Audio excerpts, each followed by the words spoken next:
Hi, I'm Randal Setzler, and I'm here tonight with my dad, Dr. Frank Setzler, and we're just going to have some little, I guess, nutritional Q&A that I'm putting him on the spot here with right now. Okay. So I guess paleo is a big topic in the CrossFit world. I guess like a little summarization we have as a guideline, kind of lean meat, vegetables, some fruit, little starch, no sugar. Well, several years ago, I wrote a book that I never published. And these are some of the notes out of it, and I hand these out to every patient I see. And basically, it's a diet that I based upon human physiology. And when you look at the way people work, the diets that work best is not the standard American diet. The mnemonic is SAD for a reason. But anyway, if you look at the way we're designed to eat what you could have gotten 3,000, 5,000, 6,000 years ago. There would have been no milk. There would have been butter and cheese, perhaps, but there would have been no milk. Things like soy were probably not accessible, certainly not in the refined form. So we would have been eating an unprocessed, essentially raw vegetable diet.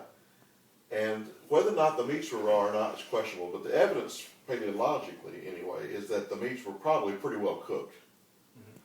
So standard diet for those groups of people would have been in two different forms. One for the ones who were roamers, the hunter-gatherers, and then been for the ones who were just entering into the establishment of city farms and those kind of things. And their diets would have been early domesticated fowl and early animals. So eggs would have been there. And one thing we don't talk much about, but you and I have talked about, are insects. Would have probably been really big in the paleo diet. Protein sources, yes. Good protein source.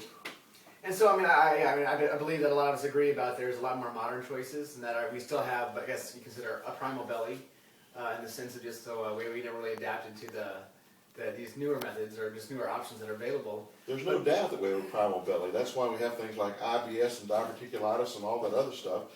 The treatment for that is to go back and eat simply. Don't eat things that are processed. And so I handed out this little piece of paper to people, and it says, don't eat milk, don't eat soy, stay away from soft drinks, stay away from refined flours, refined sugars, and be careful about the kind of fats that you eat. Now, fats in and of themselves are very, very beneficial, but any vegetable fat that gets cooked long enough and hot enough is going to turn into a trans fat.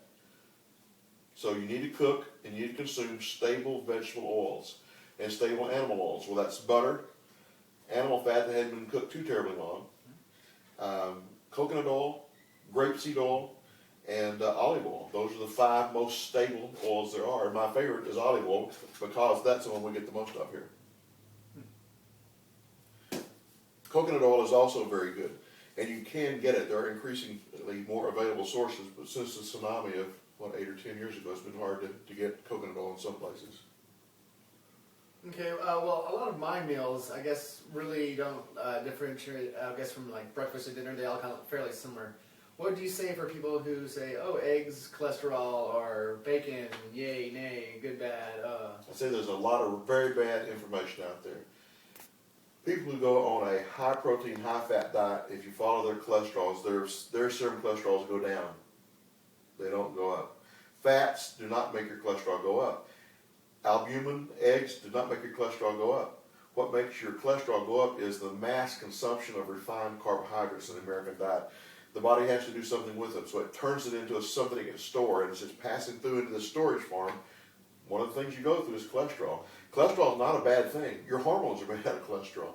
And so knocking down cholesterol is a bad thing to do. It's kind of like shooting the fireman who shows up at the house fire. You know, he didn't cause the problem, he just showed up trying to help it. That's what cholesterol does in the body. It shows up trying to put out fires that our bad diet starts for us.